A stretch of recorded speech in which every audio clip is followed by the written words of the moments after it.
Nageenyi koo kabajaaf jaalala lafarta isiniif haa ta'u kabajamoo fi jaalatamuu maatii YouTube channel Fortoo App akkam jirtu jecha har'as viidiyoo hedduu isin fayyaduu fi isin gargaaru isin qabadhee dhufee hanga dhumaatti viidiyoo kana hordofuun dagatina. Viidiyoo har'aa keessatti waa'ee pilaatfoormii wajjin ilaalla. Pilaatfoormii keessumaa TikTok fi YouTube wajjin ilaallaa jechuudha. Akkaataan kanfaltii YouTube akkamii namoonni gaafa viidiyoo hojjetanii YouTube irra kaa'an maallaqa irraa argatu moo irraa hin argatanii? Haa argatan immoo akkamitti kanfalaa fi yookiin immoo hangi inni kanfaluuf hangamii nuti hojjechuuf yaada qabna garuu akkam ni fayyada yookiin bu'aa ni qaba yoo yeroo keenyatti kenninee hojjenne fi waan garaagaraa gaafii namoonni kallattii adda addaatiin nagaafachaa jirtaniif deebii quubsaa ta'aa fi isin fayyadee yaadan har'a isinii qabadhee dhufe hanga dhumaatti viidiyoo kana hordofuudhaan yaada keessan immoo koomentii irratti barreessaa akkasumas viidiyoo kana laayikii gochuudhaan namoonni har'aan sabskiraayib gochuun eegalaa walii keessaniifis hiriyoodhaa isin jechuun barbaada kallattumaan gara yaada isinii qabadhee dhufeetti waliin dabarra jalqaba irratti YouTube irraa yookaan akkuma beekamu YouTubein video platform yookiin immoo platformii viidiyoon garaagaraa irratti maxxanfamuudha jechuudha.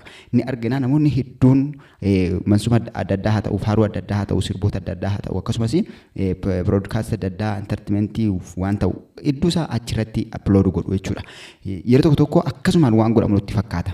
Garuu namoonni beektan ni beektu namoonni hin beekne YouTubein hedduu kanfala. Yoo akka hojjechuu qabnuti yoo hojjenne maallaqa hedduu jireenya keenya jijjiiruu danda'u nuuf kanfala. Kun sirriitti jedhamuree yookiin immoo underline godheen isinitti himaa jechuudha. Ni kanfala. Akkamitti kanfala?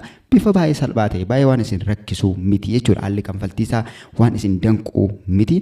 Isa dhumarratti itti deebina jechuudha. Akkamitti akka inni kanfalu tokkoonsaa diiteelii wajjin ilaalla. Garuu addumaanii akkamitti kanfala? Maal yoo goone kanfala? Akkaataan isaa akkamii waan jedhu namoonni baruu barbaadanii sirriitti gura keessan gara keessatti qabaatiin yaadan ani isiniif kaasu kana sirriitti qalbeeffadha.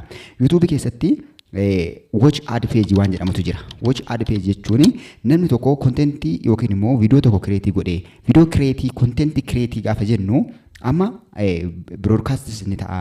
Diraamas ni ta'a, faaruu garaagaraas ni ta'a, akkasumas wantoota adda addaan ta'a jechuudha. Sirboota adda addaas ni ta'a. Maal haa ta'u malee YouTube irratti kan caanamu viidiyoo haa ta'u malee kontentii kireetarii jedhama. Kontentii kireetii jedhama. Yookiin immoo ofii isaatii namni uume viidiyoo ofii isaatii waraabee ofii isaatii editii godheeti. Kana jechuun kan bakka ta'ee fuudhamee yookiin oobame yookiin achirraa buufamee achitti deebi'ee otoo hin taane ofii keenya kireetii goonee achitti gaafa maxxansinu watch ad page waan jedhamutu jira. Watch ad page jechuun beeksisa adda addaa yeroo viidiyoo ilaallu yookiin immoo yeroo viidiyoo daawwannu viidiyoo sanarratti beeksisa gabaabatu jira jechuudha. Beeksisa hanga sekondii 5 ta'uu danda'a, sekondii 3 ta'uu danda'a yookiin immoo barreeffamaan jiraachuu danda'a jechuudha.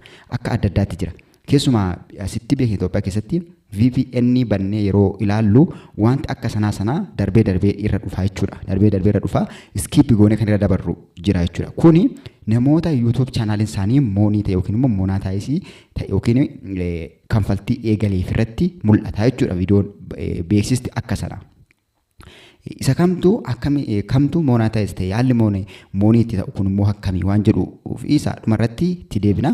Garuu moonii ta'a gaafa jennu namoota hordoftoonni isaanii 1,000 guutuudha yookiin sabskraabarii 1,000 qabaatan akkasumas viidiyoon isaan maxxansan hanga sa'aatii 4,000 ilaalame pilaatfoormiin kun ofuma isaatii akka xalayaatti yookiin immoo ofuma isaatii notifikashinii ergee fi foormii gochiseeti gara sistema kanfaltiitti isaan dabala jechuudha. Namoota akka sana chaanaaliin isaanii kanfaltii eegale irratti yeroo baay'ee beeksisni akka sana dhufa jechuudha. Inni watch ad page jedhama yookiin immoo beeksisa adda addaa jedhama jechuudha. Beeksisni sun immoo beeksisa sana keessatti wantoota nuti irratti xiyyeeffachuu qabnu yeroo YouTube hojjennu waan lamatu jira. CPM fi RPM waan jedhamutu jira. CPM jechuun fakkeenyaaf YouTubein viidiyoo YouTube irratti gaafa maxxanfamu viidiyoon keenya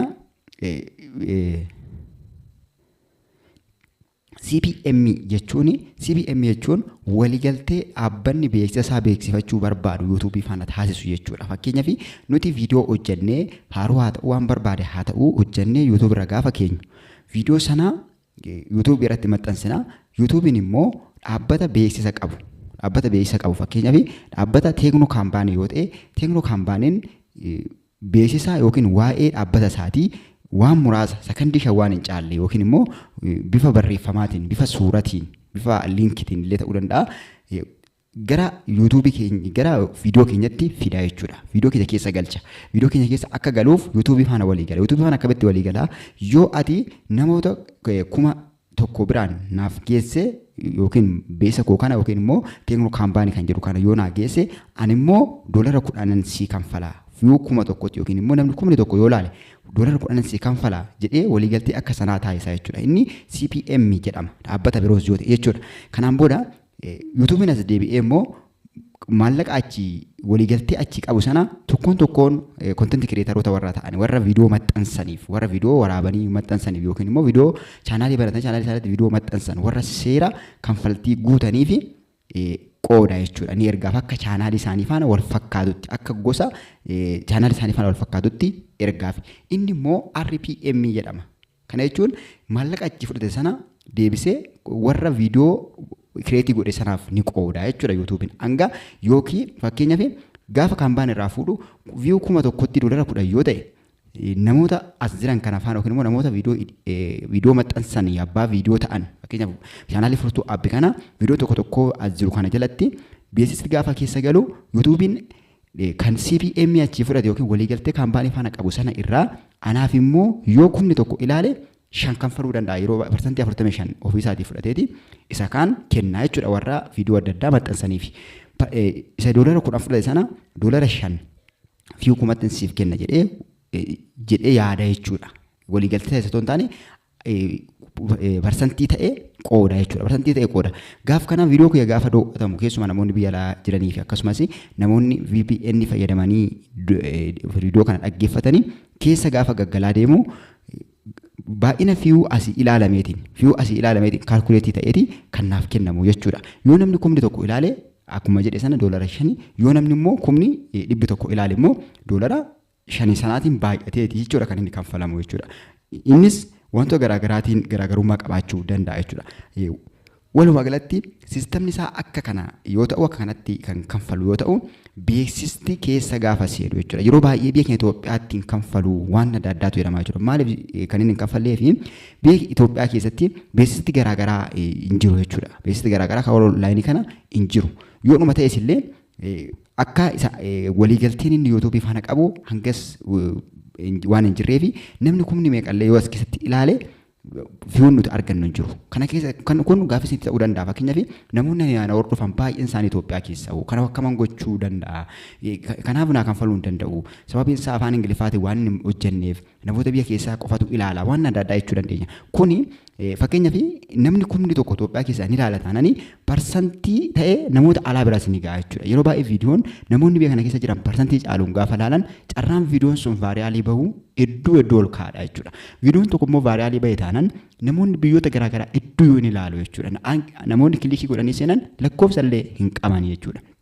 Kanaaf biyya keessatti namoonni hedduun baay'atan ilaalaniidhaaf chaanaaliin keenya waan miidhamu hin qabu jechuudha. Kanaaf xiqqoon alaalu namni 5 alaalu namni 10 alaalu fakkeenyaaf jasa qabaatoo isin deebi'e fakkeenyaaf nama 1,000tti $5 kanfaluuf yoo yaada qabaate yookiin immoo yoo kan kanfalu ta'e namni 100 yoo ilaale namni 2 yoo ilaale namni 3 yoo ilaale persentiidhaan keessaa baasaa jechuudha. Nama tokkoof illee ni kanfala. Namni tokko yookiin biyya Ameerikaati yookiin Eurooppii biyyoota garaagaraati namni tokko yoo aadii sana gaafa viidiyoo kiyya ilaalu aadii sana argee yookiin aadii sana ilaale nama takka sanaaf 0.1 illee haa ta'u 0.1 illee haa ta'u $1 takka haa ta'u $2 haa ta'u ni kanfala jechuudha.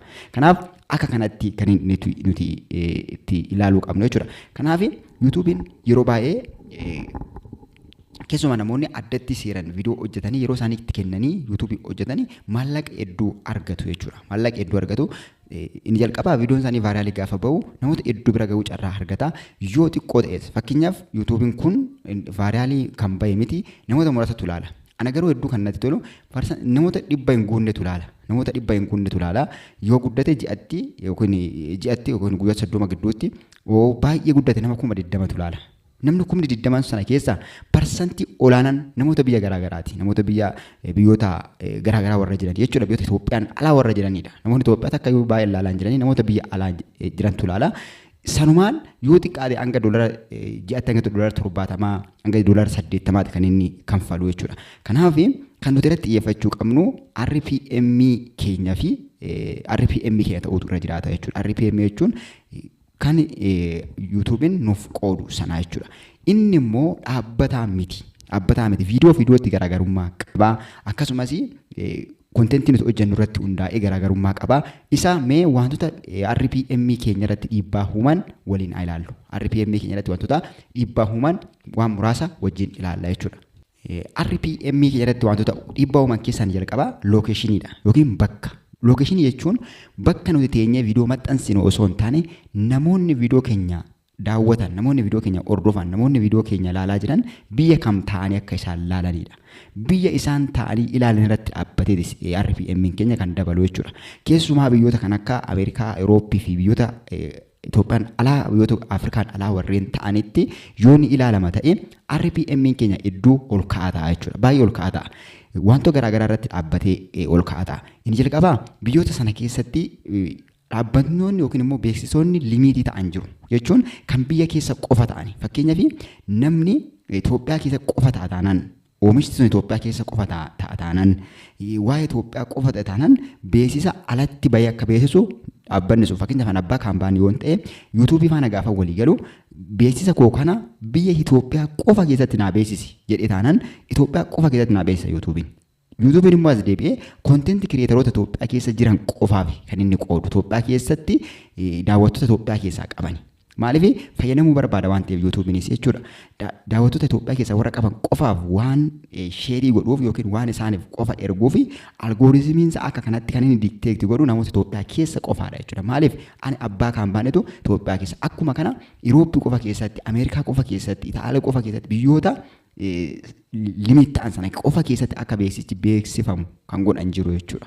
Kanaaf yoo namoonni biyyoota garaagaraa hamuraasaa ta'anii namoota biyyoota garaagaraa biyyoota Irooppii irra jiran yookiin Ameerikaa irra jiran tun daawwata taanaan yookiin hordofa taananii RPM keenya olaanaa ta'a jechuudha. Viewun keenya xiqqaa RPM keenya immoo olaanaa. Otoo Itoophiyaa keessa taa'ee 100,000 qabaatee otoo inni $50 inni argatu ati immoo view 500 qofaan yookiin view 200 qofaan hanga $200 $300 hojjechuu dandeenya jechuudha. Maal dhaabateeti lokeeshinii irra dhaabateeti jechuudha. Dabalataan beeksisa hedduutu gadhiifama jechuudha biyyoota isaan sanatti. Beeksisa hedduu ni heddummata baay'een beeksisaallee ni heddummata carraan beeksisaa bal'aadha jechuudha. Asitti garuu yoommoo biyya akka Itoophiyaa kana ta'e carraan beeksisaa arguu namootaayyuu baay'ee dhiphaadha jechuudha. Inni lammaffaan dheerina viidiyoo keenyati. Viidiyoon keenya dheeraa yoo ta'e fakkeenya viidiyoo daqiiqaa 9 ol yoo ta'e hedduu gaariidha jechuudha. Beeksisa hedduu fi maallaqa sirrii hedduu jenereetii irraa gochuudhaaf jechuudha. Yoo gabaabaa ta'e garuu beeksisa tokko qofa fudhachuu danda'a. Yoo guddate tokko yookiin 2 jalqabaa fi dhumarra ta'uu danda'a. Yoo viidiyoon keenya immoo guddaa dheeraa daqiiqaa baay'ee ta'ate gidduutti beeksisni 2 3 4 gidduu yoo gale hanguma kana hangi nuti maallaqa argannu dabalaa deema jechuudha. Inni biraa yeroo viidiyoo keenyatti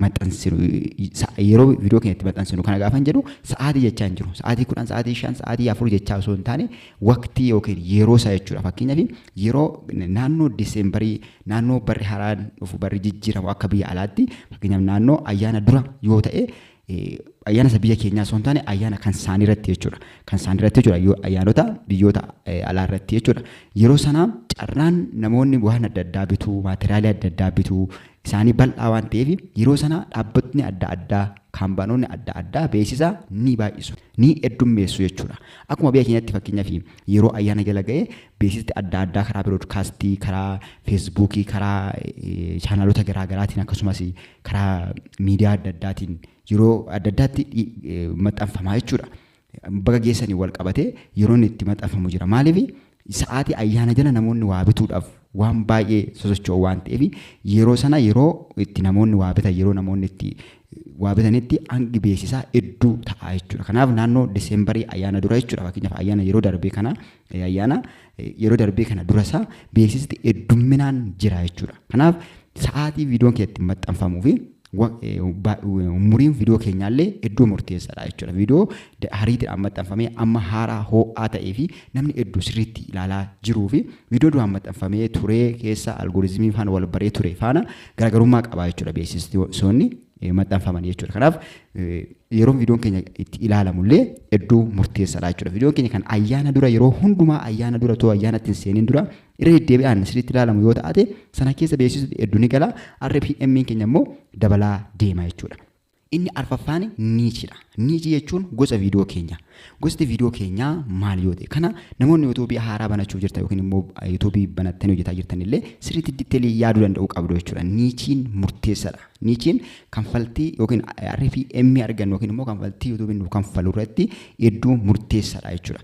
Keessumaa niichii biizinasii fi teekinooloojii wajjin wal qabatu irratti baay'ee kanfaltii guddaa qaba jechuudha. Kanfaltii hedduu guddaa qaba. Maaliif yoo jettanii viidiyoo biizinasii wal qabatu, viidiyoo teekinooloojii wal qabatu hojjenna taananii namoota biizinasiiti kan waan kana hordofu, namoota waa bituu danda'an, namoota kaapaasitii waa bituu qaban, namoota dandeettii waa bituu qaban, namoota ofii isaaniitti biizinas awunarii ta'an, biizinasii ofii isaanii qabanii isaantu viidiyoo kana ilaala waan ta'eef isaan irra dhaabateeti YouTube'n kan RPM keenyas nuuf dabalu. YouTube'n gaafa kaampaanii tokko faana fakkeenyaaf Apple kaampaanii faana waliigaltee taasisaa jennu yookiin taabileetii yookiin immoo waan tokko PC tokko beeksisuudhaaf waliigaltee gaafa godhu yoo namoota biizinasii qaban biraan naaga'e jette carraan gurgurachuu keetiis guddaa waan ta'eef atis maallaqa guddaa kanfaltaa jedhee waliigalaa jechuudha. Kanaaf isa fi'uma tokkotti $10 fuudhu hanga $50 fuudhuu danda'a jechuudha. Erga $50 fuudhee booda immoo as deebi'ee kontentii waa'ee biizinasii waa'ee teekinooloojii wal qabatee jiru sana faana waliin deemu sanaaf sheerii godha jechuudha. Kanaaf kontentiin nuti maxxansinu yookiin viidiyoon nuti hojjennu yookiin immoo niichiin gosti viidiyoo keenya hedduu murteessaadha. Mataa isaa barreeffamni viidiyoo keenya jalatti barreessinu mataan isaa bakka olaanaa qaba jechuudha kana keessatti.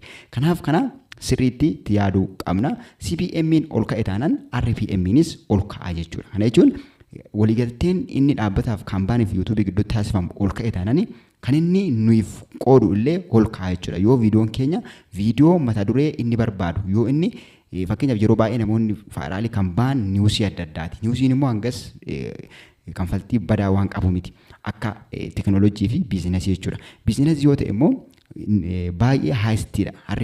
RPM isaa hedduu ol ka'aadha jechuudha. Sababiin isaa CPM isaatu ol ka'aadha waan ta'eef jechuudha. Kanaaf isarratti illee xiyyeeffannoo gochuu danda'uu qabna. Sana dhaabateeti kan inni kanfalu jechuudha. Walumaa galatti kanfaltii karaa adda addaatu jira. Suupar saatii membership waan jedhamu jira jechuudha. YouTube irra beekan keessatti garuu waan barbaadamu miti jechuudha. Hangas namni waan kana godhu hin jiru jechuudha. Kana jechuun akkuma TikTokii giiftii garaagaraa kennuu waan adda addaatiin jechuudha. Walumaa galatti Itoophiyaa keessatti qofa Itoophiyaa keessatti beeksisa qofarraa kan maallaqni argamu. Kana jechuun kanneen amma isiniin jedhe jechuudha. Beeksisa ilaaluudhaan yoo beeksisa ilaale namni bakka biraa taa'ee beeksisa ilaale qofa yookiin immoo hordoftoonni keenya Itoophiyaa keessa jiran VPN banatanii yoo viidiyoo keenya ni hordofu ta'e akka kana RPM keenya ol ka'uu danda'a yookiin immoo kanfaltiin keenya ol ka'uu danda'a. RPM osoo hin taane kanfaltii argachuu dandeenya jechuudha. Maaliif beeksisa adda addaa waan galuuf beeksisa sanarra dhaabateeti immoo kan nu kanfalu waan ta'eef jechuudha. Kan inni sheerii nu godhu beeksisa ilaalame sana irratti dhaabateeti jechuudha. Kanaaf akka kanatti kan inni kanfalu. Inni dhumarra isiniif kaasu maallaqichi akkamitti harka keenya ga'a sistamni isaa nama rakkisu waan adda addaatu jedhama jechuudha. Isa kana dhugumatti jala muree isinitti himuudhaaf YouTube'n baay'ee sirrii fi baay'ee bareedaadha. Inni jalqabaa akkaawuntii baankii keessan irratti kan isinii galu. Awaash baankii qabda taanaan Awaash baankii, Nigdi baankii qabda taanaan Nigdi baankii, Oromiyaa qabda taanaan Oromiyaa kan ati itti galfatte irratti siif gala. Atumti carraa yookiin immoo pilaatfoormicha acceptisi godhee hanga maallaqa si kanfaluu eegalu malee karaan ittiin maallaqa argattu baay'ee salphaadha. Baay'ee waan si rakkisu miti jechuudha.